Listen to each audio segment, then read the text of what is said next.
Hey, And we're on, man. So good morning, brother Al. good morning. Or I guess it's afternoon there, huh? It is afternoon, brother, but sometimes during the pandemic, it don't really matter. Time don't exist. Yep. That's what it's all about right now. Um, Exactly. Exactly.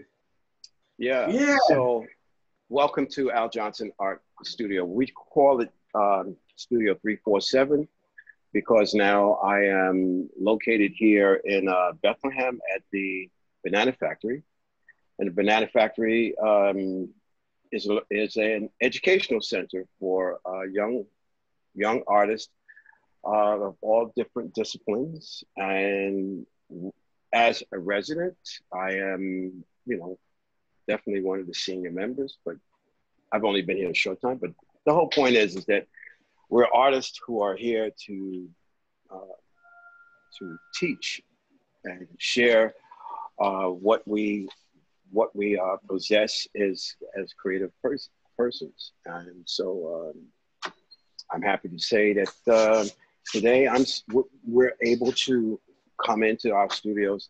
Of course, we don't have people coming in right now, so we do these Zoom meetings, and therefore I'm able to do this. And Great. this Great. is this is one of the pieces that I created called Oh, first, hold on. Let me kind of yeah, take folks back a little bit.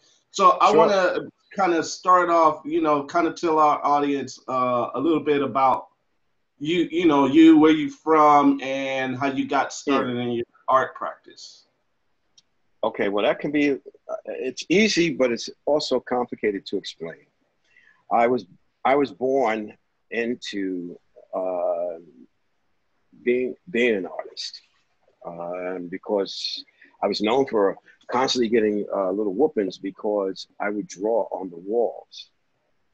And Hmm. it seems like my father, he did not understand at first, what this whole thing was all about.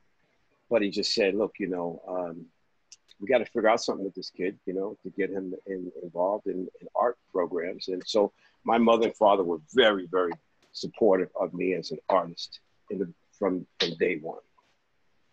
Although every time we got new furniture, I would always get another butt whooping, but that's another story. So uh, I remember those. straight, straight through my life as being an artist, my teachers were well aware that I had this creative ability, and so one of my art teachers um, put me in the courtroom with in the Hurricane Carter trial, and Oh wow. I learned from other illustrators there the techniques and so on. And one of those illustrators took me under his wing. His name is Maurice McCaddy, and Maurice became my mentor right up until my mid 20s. Okay, as an illustrator, but I also had this ability to paint. So the painting skills grew as well as you know uh, as the industry was changing, from transferring from actually having someone draw something to somebody sitting at a tablet and writing it down. Uh-huh. So I've been doing this juggling act for years now, which is still doing commercial work from time to time, but more or less focusing personally on the art that I create out of my studio. Um, and so here is where I've been working on a series and developing a kind of a more freed up or free spirited abstraction direction. And this is what we do here. So I'm a totally mixed media artist. I'll use just about anything to put uh, put together on a surface. It doesn't matter whether it's wood, whether it's canvas, or even paper. So the idea is to get it out of here even though it comes from here, but get it out of here so that it can produce something with it, and you know, not to be tied down to too much. Yeah. Yeah, definitely, definitely. And yeah, so I actually had the honor of working with you in previous years, thanks to Joyce Gordon, the Joyce Gordon Gallery. She Yeah. found your work. Did she Just, visit your studio, or how did you guys connect? oh man, that's, you know, the way Joyce and I met was, okay, here it is. I was doing a show out in California. My work was shipped out there, and so it was shipped out, and then they basically had my work stored there, and so I wanted to come there for, you know, to just to feel out the area and so on.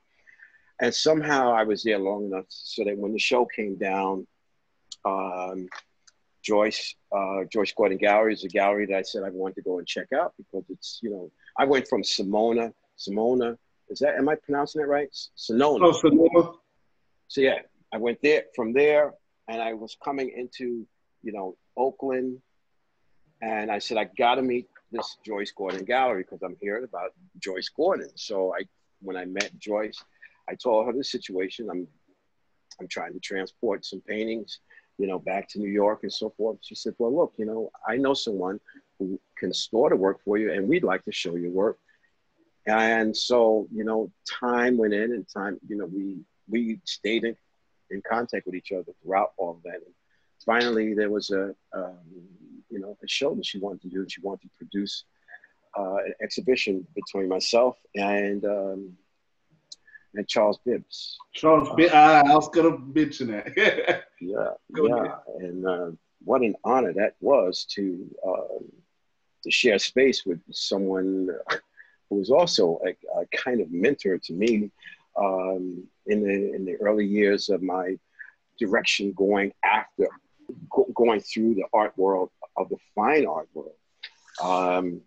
I I told him, I remember, I never really understood why people are asking, is this art, is this black art, or what is black art to me? And I said, well, in my case, the only thing that is about my work that is black is that you can look at it and see that it's got certain attributes, like, here's a small piece. And, when you look at this abstraction, hold it a little closer. You get a sense of something tribal or something ethnic, Exactly. Mm-hmm. But it's also futuristic, as I want to imagine a world beyond today, and I see our culture as cultures blend and cultures become one. This whole visionary part about my work is just that it's it has kind of a sci-fi look to it. You know what I'm saying? Yeah, exactly. Afro-futuristic. There you go. So technically, I'm trying to work out something here within myself that allows us to speak, and so this is why I chose to go this direction at this time, which is this out there kind of abstraction work. It's not the same. It's control. There are certain parts of it that is controlled, but there is also an element that is very random, and so it's a balancing act again that I do. Yeah, definitely. So I actually put up the article that the San Francisco Chronicle did on exhibit with you and Charles Bibbs. It was called Remastered. That was during July 2015, and that was a phenomenal show. And so I was rereading the article. So you and Charles knew each other for years, like for about 20 years, but you didn't really reconnect till later. Yeah, what it is that we would run into each other doing the, the Black Art Expos. You see what I'm saying? Mm-hmm. And he himself said to me that something about your art as an abstractionist, you have an abstract flavor, but it stands alone by itself.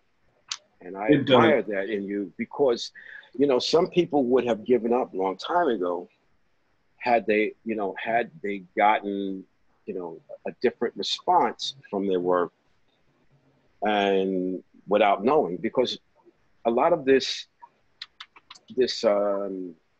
excitement that I feel in my direction that I'm going is that I don't know what the heck I'm doing. I don't want to know. Mm-hmm. I like to come in here. I like to come into this space and leave whatever my notions that I think I know that what I'm going to do, you Mm-hmm. know, outside and make new discoveries about what it is I'm doing inside. So each day, I there are some fear factor in there too, because it's like, I don't know if this thing is gonna work, but let me see what happens when I do this. There is a reaction when you work. Well, here's another thing I should share. A lot of my art is not done overnight. It's done in phases. So I work on multiple pieces at one time. I don't just stay focused on one piece unless it's a commission, of course. It's different. Um, so when I'm painting, I'm working wet on wet. And that means that I keep the surface wet so I can, move things around, smooth things out, or bubble things up a bit. And that that part of the process is what, you don't know how one medium is going to work against the other. I mean, you know, there are certain applications I could talk to you about that are very unconventional, but somehow work for me. Mm-hmm. So, And that's that's what's needed many times too. it is, it is, it is, it is, it is. If I could to go back to this piece again, like this Please do. part here, this is collaged in here. Oh wow. Um, this area, the solid color in this area, um, is laid down first, and then there's the black, and the black is applied with the palette knife. All right, so it has rich. I mean, it has some texture in there, and then I can cut in with the knife those other lines and so forth, or I can scrape away enough blackness so that I wanted to create a balance between this color and that color. Oh, gotcha. You understand? So that's how that happened, and then I left some of the black to be exposed, and then the other parts that I don't need, I scrape away with the knife. And then there's this area here, which is this is all part of a drip that I do with a spoon. Like I'll put enough paint on a spoon and get a nice little line going, and then just move the piece around or move the spoon around so that it comes, like you get these wide to fine lines and so forth. So I pull back on the Mhm. spoon a little bit, and then I let it come down. You have a method for wow. Thank you. And that's just three different techniques that I'm talking about now. There are others that um, I'll explain with the piece so you can see it. I mean, Okay. is it okay if I move with the phone, or do you have more Yeah, questions? yeah, sure. It's around your studio. If you have some other pieces that you want to Okay. show and Well, can I start with the piece that we showed at Joyce Gordon? oh, please do. Yes. All right. So let's try it like this here. All right. This is my hallway here. All All right. right. So this is what you see when you come off the elevators and you turn right. Okay. Oh my God, I love that one. That was one of my favorites. This is called. Can you come in a little Um, closer? sure. I'm gonna walk you into it because it's a portal. Oh, All okay. I'm right. sorry. I did not interrupt. The title of this piece is called Crystal World. So this is an oil painting, and again, this is one of my more expressionistic work. It's also my cosmic work because there, you know, paint has been splattered and painted in and dipped in and so on, just to give that cosmic vibe going on in there. And this is not black. This is shades of blue. Oh, really? Mixed in black, yeah. Yeah. Wow. And that's a 5 by 5 foot painting. Wow. Yeah, that was one of my favorites for an exhibit. This is a sculpture piece called Still Standing. Wow. It's about gun violence. Oh, wow. You understand? I think that's your first sculpture piece I've seen. Yeah, it might be my last. Who knows, man? Yeah, this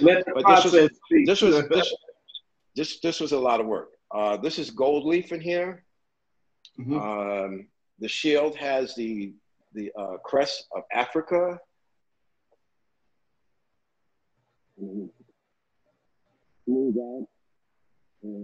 Light varnish placed on it. It's birchwood, so it'll last. All right. But let me just talk about these pieces here on the wall. Okay. Because this is this series of interpretism. Okay. Okay. So the first piece is titled "The Merits of Faith."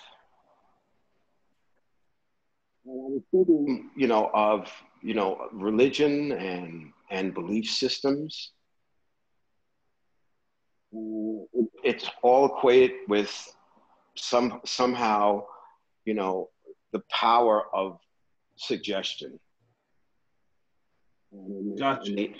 At the end of the day, it's about the faith. So I'm using colors that, these are colors that you would normally see in and what do you call it? Like a still like a pane glass that you would see in a church. Yeah.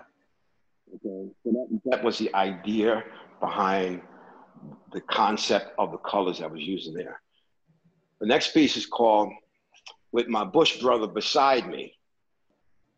And see,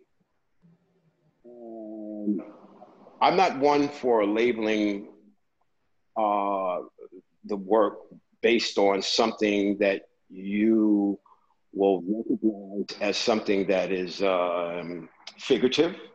But I can use certain shapes that would imply certain things, and you can seek to find what it is, where that connection might be for you. I don't know.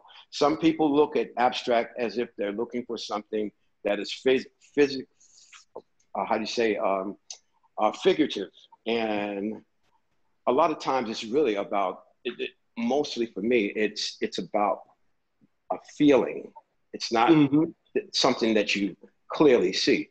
But as you look into this piece, okay, this is also a combination of gold leaf and some collage paper in here, dripped paint. And I believe this is on masonite.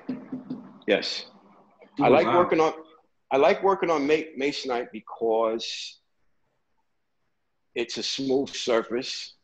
It's a palatable surface. It's a surface that I can employ more medias. Like I can add collage. I can even put something, turn a piece into an assemblage piece, and still have a painting out of it. Okay. All right. This is another one. I think we had this at the show as well. This is called Dancing with Balance. Wow.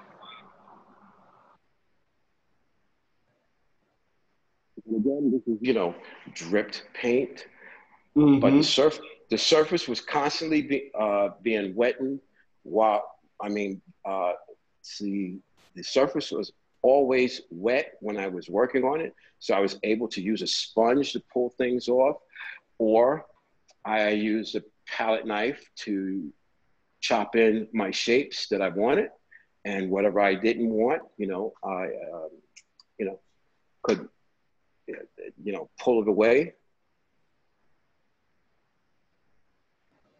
Wow. It's kind of like sculpting with color for me, Uh-huh. Okay. Well, this And one then is we called doing, this is called emotional detector. wow. This is also a masonite. Cool. Oh, wow. I love this. Wow. And I appreciate you kind of going in detail about your process because that's also really intriguing. Your methods for how you create your imagery. So Yeah. I want to get into the your pieces that's in the exhibition Recovery Act, Art, Culture, and Yes. Technology. Right. Um, so let's see. We have tell us a little bit about here, Born on the Front Line. This is actually uh, another favorite of mine. I really love this one. Can you tell our audience a little bit about this? Well, I just so happen to have that piece right here next to me. Oh, great. Um, I pulled it out of the I pulled it out of the box, so that's why I had to get the extra 10 minutes to talk to you about that one.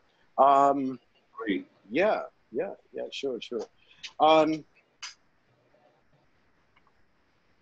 you know, during the uh, during the pandemic, I had um, unusual situations, more than just the pandemic. I lost my mother. Yeah, you. Uh, My yeah, condolences. and thank you. But believe me, she didn't really want to be here anymore either. And so the truth of the matter is that during this pandemic, I had a lot of loss, and I was without a lot of materials. So I posted it on Facebook about this, and not to give Facebook a plug or anything like that. I'm just saying. Mhm. Um, the thing is that a few artists sent me. They mailed materials to me. They said, "Yo, man, what do you need? I got this. I got that. Don't worry about it. Just send it." I'm like, "Oh my god, okay." So so those materials were coming slowly but surely, and so forth.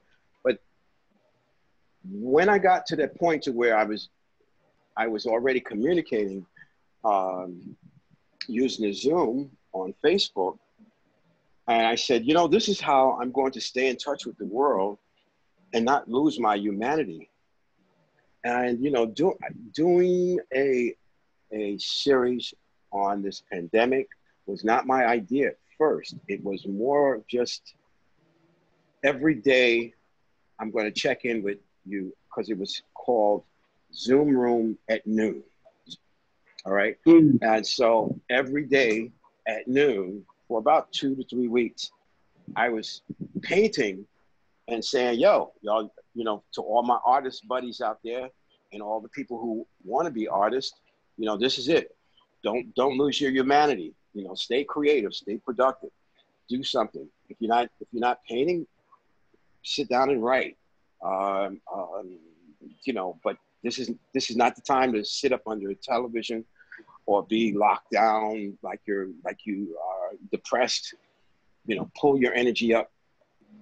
And I got that started. And then my mother passed away, and then all of a sudden, people were calling me and saying, "Yo, man, what's that new piece you working on?" So okay, so I was actually creating a piece every 2 days, or I work in series, so I was never just one piece. It was like 6 or 7 paintings.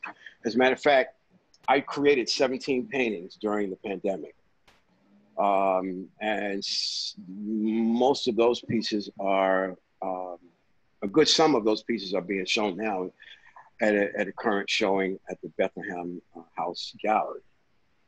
And so that's a good thing.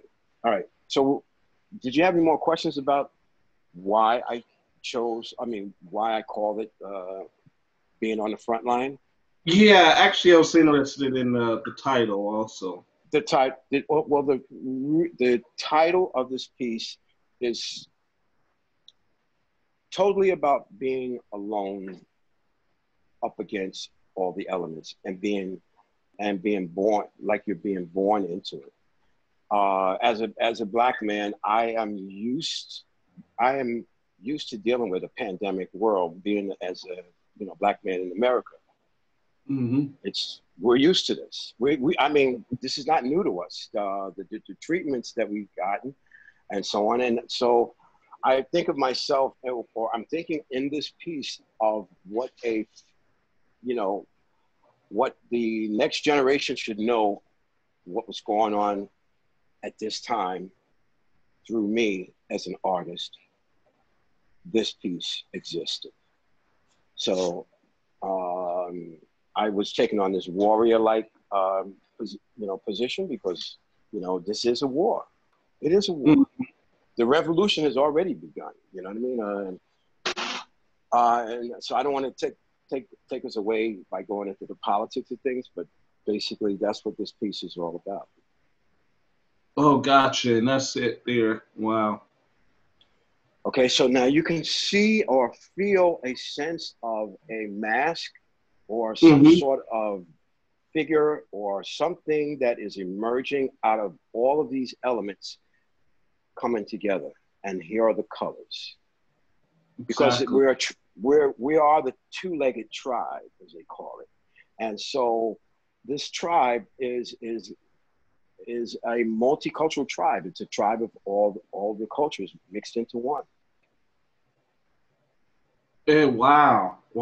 And I'm glad you said that, because when I first saw the piece, I know your work is more abstract or like representational abstract, but I was like, I see a little bit of like a warrior, like almost like in a emerging from a desert or something, ready to ready for battle. Yeah. And so. But I also wanted to have a random feel in its application, because a lot of this stuff doesn't make any sense, but it somehow fits the situation, because you can go from one thing to the other. Now, to be totally honest with you, I was looking at this piece going this way at one time. Wow. I was actually thinking about it also as this, before I signed my name to it. Oh, really? Wow. Because it's movement. That's what it was all about, was keeping the activity. But there's a rhythm to this movement, because you can see this coming this way. There's also drip action going on in the back here. Mm-hmm. As if the sky is sweltering. Of course, there are my cosmic planets or droplets, if you want to call it that. Mm-hmm. These lines or these marks that symbolize something to do with something that is tribal. It's in most of my work. Yeah, exactly. So tell us about yeah. The other pieces. Oh, yes. Oh yeah, go ahead. Yeah, the other pieces in the exhibit. Go ahead. Okay, let me move some things around here. All right, put that this way. Okay, so you want to talk about the blue pill? Yeah, exactly. Okay. All right, the blue pill. Again, this for me is another direction that I like taking, which is kind of putting together a cubism and abstract together and merging it with surrealism. You know, there's a lot of isms going on in this piece. I love this piece. I love this piece because this was the first one that I did of the pandemic series. Oh wow! And like I said before, I don't always know exactly what I'm going to do, how I'm going to begin, and what it's going to be at the end. I just know that I have to put myself in a proper place with the materials I'm working with, and then I allow that source from deep within to show me, to guide me. You know, it won't do it for me unless I'm willing. So here's what came out of that day. And I explained to you, this was actually just a test board for just like here. Oh, I got this color today. Oh, I got another color. And I got another artist that sent me some more paint and so on. So, you know, like I had started it and then I came back to it. And as a matter of fact, let's talk about that because I did see this going this way at one time. You running out of time? Sorry, I just got the alert down to 4 minutes. It's going to time out on this. Sorry, but cool. No. I understand. I got the same thing. Oh yeah, no. I want you to go longer, but the Zoom has a timer thing on there. So real quick, 2 fast questions. One, what does recovery mean to you? And then second, just let people know where they can follow more of your work. All right. Well, like I said, man, I've been in this for a long time. Mm-hmm. I've been at this, and being a man of color in this place in this time, recovery is a constant. Mm-hmm. There's no relaxing. You know, there's only actions that we take, and you know, I've been dealing with it, but the strength of it all is when you're able to, you know, succumb and still maintain your ability to be creative. That's me. That's gotcha. I can have a really bad day, and I can figure out a way to put myself in a place where other things can occur that will, you know, bring pleasure to me. You know what I mean? Mm-hmm. Now, if anyone's interested in seeing more of my work, my website is aljohnsontheartist.com. All right, and you know, I'm on all social media like Facebook, Instagram. I'm under Al Johnson Art. I also have a business page on Facebook called Al Johnson Art Studio. All right. You know, that's it. All right, man. Al, it was a pleasure interviewing you. Looking forward to sharing this with our audience. They gotta hear this. So for sure. Thank you for being available. Thank you for being available. Thank you for having me. And I want to say one more thing, real quick. Go for it. The symbol. Yes. It's cross culture. And it's about all lives that matter. Because when we accept others for their culture, it doesn't matter what color they are. Exactly. Color is not involved. It's about culture. And that's all I can say right now. But the t-shirts are available. You can just send an email to me at aljohnsonart@gmail. Bingo. Woohoo! All right. Okay. I gotta get mine, so be looking for my order. Okay. Yeah, what's your size? I'm an XL. Oh, I got you covered. So I'll email you. I want to buy mine.